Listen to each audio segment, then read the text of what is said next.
new video, guys, and today we're doing my top 10 favourite video games of all time. Yes, I've guys at number 10. So at number 10, guys, we do in fact have First Layton and the Curious Village. This game was probably one of my favourite puzzle games, and still to this day is my favourite puzzle game of all time. I love a good puzzle, I love a good challenge. This game brought, also really exciting cutscenes, incredibly challenging puzzles, and a brand new storyline and a brand new take on video games. It wasn't that it sold about 3 million copies overseas, but I still think it's an incredibly good game. It's the best game, in my opinion, of the First Layton series. Also, it started my love for crime, crime games, puzzle games, and even crime TV shows after that. First Layton's also got its own movie as well. But in fact, First Layton: The Curious Village was awarded the best handheld game in 2008 by Spike Video Game Awards, the best Nintendo DS game of 2008 by GameSpy, and also the Children's BAFTA Best Video Game Award in 2008, and best DS game in 2018 on Giant Bomb. It sold very well. It got tons of awards. On to number 9. And number 9, guys, is Choices. If you don't know what Choices is, it's a new game developed by Pixelberry, and it is amazing. Basically, it's a choose your own path kind of video game. It was released on mobile and console by Pixelberry only 3 days ago, and I've already got it. It's pretty good. They released 3 stories so far. It's like a university one, where it's like a university and stuff. There's a fantasy one, it's like knights versus dragons. No, it's kind of like fantasy and that stuff. But the one I really love is the detective and the crime one. It's so interesting. Actually, it's much different than to your usual choose your own path. I think it's great. The fact that it's only been released 3 days ago and it's already my number 9 spot, it's an incredible game. The Pixelberry are mobile developers, and it's a mobile game, probably one of the only mobile games on this list. In fact, it's the only mobile game on this list, so that's pretty cool. That's actually really, really nice. And number 8, guys, it is Splatoon. I said in the last video, Splatoon does rank highly in my list of games, and it does because it's number 8. The reason I like it is because it's a cartoon shooter. Shooters are cool. I mean, shooters are alright, they're my favourite game, but I do like shooters. And it's cartoonish, which that's awesome. Plus, it features Squidzz. You can basically you can customize your character. I've got full customization. You can even change your weapons and everything. And also, you can transform into a squid. How cool is that, man? That is one of the most creative. It's actually a very creative game as well. So it's not the first Nintendo, it's also the second Nintendo game on this list.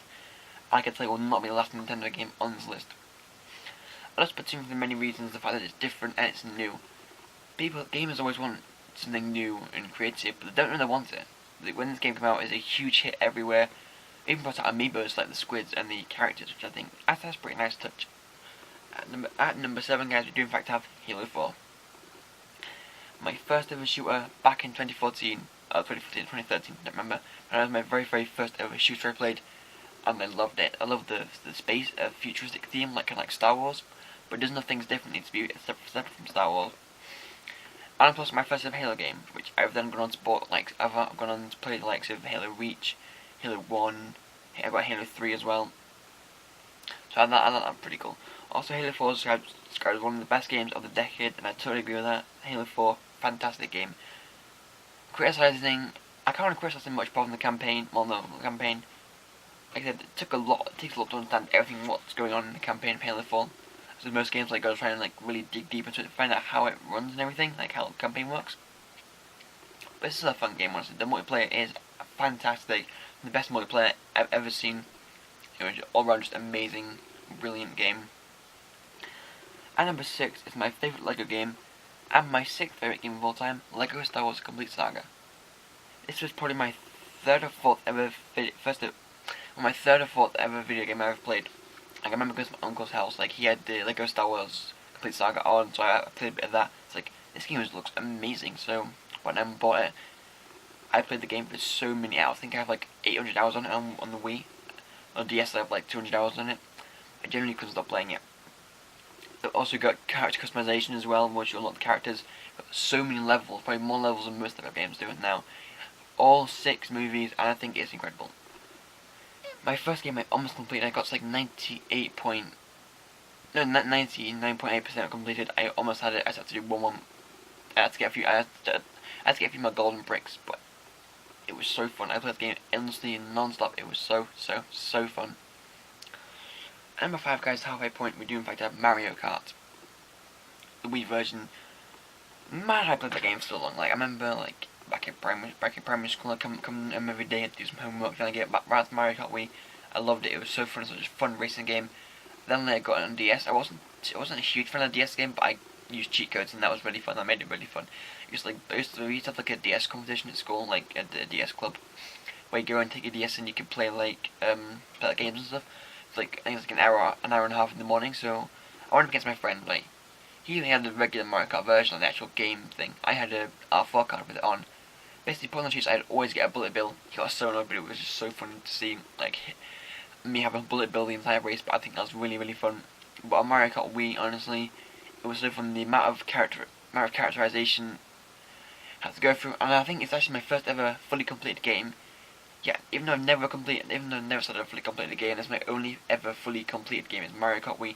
All characters, all races, all golden trophies, everything. The game is max, accumulating over 1,000 hours on that game, which I think is incredible.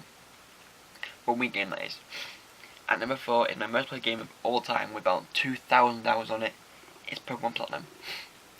Now I don't play this game anymore. I haven't played this game for ages because I lost my R4 card. I have literally no idea where it's gone. So I can't play Pokemon Platinum where I had so much stuff on it. I played that game for years and years and years. I had the best team, all level 100s. My most powerful one was probably my level 100 Skarmory, which was ace, and then I would sweep through online battles. It was sick. I played that game once again. I played that fully. I didn't quite complete the Pokedex. I was just a few Pokemon short. I had the game for 2,000 hours. I was just literally every day in that game. Basically alternating between Mario Kart and that game, which I think is really funny that now I look back on it. That's my number 4 spot. It was just so fun. I remember playing the game so much. And I remember because Purple Roger, one of my inspirations for YouTube, actually did let's play on it. I literally started my game over. And I basically did the exact same thing as him, but just catching different Pokemon. I thought that was really cool. At number 3, it's Halo Reach. People say they don't like Halo Reach. I love Halo Reach. The controls fit me much better. I love the controls for Halo Reach.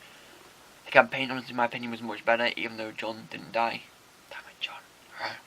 No, I genuinely loved Halo Reach.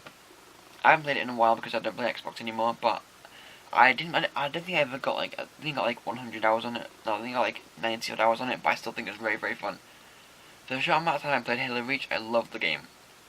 The multiplayer was a bit off and stuff, and the map creator thing, I didn't understand that whatsoever. So basically, that could have done a bit more explaining like how you actually work the map designing and everything. No, I literally played that game for so long. I wasn't the best at Halo Reach. I never have been the best at games, but I do enjoy it to the full extent. It's so fun. Now, at number 2 spot, guys, I have the game that I play still even to this day since it came out. It's Super Smash Bros. For 3DS. Man, that game is awesome. I literally play that game almost every day. In fact, I was playing it just earlier. I love the game, like, so different. Because, like, I've unlocked all the characters for it. Obviously, got loads of, like, stages and things. But I literally spend a lot of time just customizing my characters to get the full max power out of each one of them. You can customize them, you can add more attack, more defense, more speed. Also, you can customize your Mii characters, which are just so fun to do. Because Smash Bros. The Brawlers are always one of my favourite games, and Smash Bros. Is actually one of the games I'm actually very good at. I'm actually very decent at Smash Bros. On the 3DS, my first actual game, first ever Smash I've owned. I've played Brawl, but I've never actually owned a Brawl. So I just got to play Smash Bros. On 3DS. I think that's awesome. I love it. I've got a ton of hours on that game. I've got like 300 hours on that game. I just play it non-stop, constantly. Whenever I have to go shopping or anything, I do sit there, play the game all the time. That game is so fun. Now, guys, on to some honorable mentions before we list off my favourite game. Honorable mentions, guys, has to go to CS:GO. Like, I don't know, I played like 30 odd hours on the game already. It's okay. It's not great. It does kind of get a bit boring after a while. Like, I play it for like a few minutes. I play like 2 games and I get bored of it and go play something else. I do generally just get bored of because it's CS:GO, so I don't play it as much as I used to play it. I made a few videos on CS:GO already, but I don't really want to make any more videos on it. Like, it's a game of like, that can't bother me. Make a video on it. Another honorable mention has to go to Mario Kart 7, the one for the Wii U. I don't own a Wii U, but my brother owns a Wii U, so I play it on there, and I really do enjoy Mario Kart 7. Like, it's not as good as Mario Kart Wii, but I still enjoy playing it, because Mario Kart Wii is one of my first ever video games that I got hooked on. So I love Mario Kart 7. It's alright, it's not the best game, but it is actually pretty good. Another honorable mention goes to the one, the only, Minecraft. I'm thinking, do I hate Minecraft? You said I hate Minecraft. I don't hate Minecraft. It's actually pretty fun, Minecraft. Even though I'm more of a try guy, I do prefer, I do like Minecraft, honestly. Minecraft's pretty fun. I spent quite a lot of time on there, probably my third most played game. I do play a lot of, I don't play a lot of Minecraft anymore, but I do still like Minecraft. I still do follow some Minecraft YouTubers because they're quite entertaining, honestly. In my opinion, they're quite, honestly, they are honestly quite entertaining. My next honorable mention, my second last honorable mention goes to Pokemon Black. I still play that game. I still play that game now, honestly. Like my first ever Pokemon game officially, which they then went on to buy the likes of Red, Blue, and Yellow, Heart Gold, Soul Silver, Platinum, Platinum Diamond. Basically, Pokemon Black started off my love of Pokemon. I've now got tons of Pokemon games. I'm still waiting for Pokemon Sun and Moon to come out. That game looks epic, by the way. But yeah, I still play this game. I still got loads of hours on it. I still play this game quite a bit. It's still pretty fun. Like, I love starting games from the beginning again. Except for Mega Ruby. And Mega Ruby is one game I'm not starting again, because Mega Ruby, I have got loads of really good Pokemon on it, and I'm not starting the game again. But I do love Pokemon Black. I think it's very, very fun. It's very unique at the time. It was very different. It felt much smoother than Platinum. But then again, it was okay. But then Pokemon Black and White 2, just like, yeah. I don't like Black and White 2. And the final honorable mention goes to Lego Lord of the Rings. I had this game on Wii and played it quite a bit. Like, I love the fact that you can actually, it's probably the first Lego game you can actually explore. Like, yeah, you actually go explore places too, which then obviously other games had to do that with like sort of Lego Movie, the video game, and even Lego Star Wars games. But no, I really do like Lego Lord of the Rings, that you can go explore places. I haven't seen Lord of the Rings, but I kind of get some of the story now once through playing that game. I generally do quite enjoy Lego Lord of the Rings. Now guys, my number one favourite game, you guys probably guessed it, it is Terraria. There's actually no need to mention the word, like, you guys already know how much I love Terraria. The fact that at one point my channel picture was just the Terraria one, but I do generally love Terraria. It's such a fun, exciting game. So it's one of the only non-hating communities. There's very little hate in the community of Terraria. I think it's really good. Also, we've got huge YouTubers like Hero, Ymir, Python GB, Elemental Factor, Chippy Gaming, and loads of other big Terraria YouTubers that do exist out there, which I think are really, really good at what they do. Anyway guys, this is my top 10 favourite video games of all time. Hope you guys do enjoy, and I will see you all later. Goodbye.